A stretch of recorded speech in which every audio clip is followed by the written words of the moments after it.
भारतीय स्वास्थ्य सेवा में एक नई लहर जाग उठी है, जिसका नाम है आयुष्मान भारत प्रधानमंत्री जन आरोग्य योजना।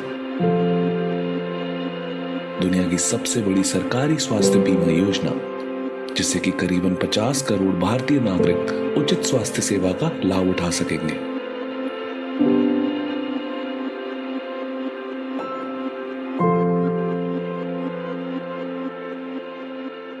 આ કાર્ડથી સગવડ સારી છે, ગમે તે તકલીફ થાય બાબાને કે ગમે તે કોઈને સગવડ સારી છે। આ કાર્ડ લઈને જઈ શકીએ છીએ, નજીક ડૉક્ટરની જોડે સગવડ સારી રીતે કરે છે ડૉક્ટર। કાર્ડથી ઘણો ફેર પડી ગયો છે અમને બધાને। આ કાર્ડ બહુ સારું છે, આનાથી અમારું ભવિષ્ય બહુ ઉજ્જવળ છે, સારું છે। આગળ જતાં પણ આ કાર્ડ બહુ કામમાં આવવાનું છે સાહેબ। अब आयुष्मान भारत है जो 5 लाख तक की पैकेज दे रहा है, उसमें पेशेंट को ये होगा कि कितनी भी बड़ी सर्जरी हो उसको कोई टेंशन या घबराने की ज़रूरत नहीं होगी और ना ही उसकी फैमिली में कोई दबाव पड़ेगा।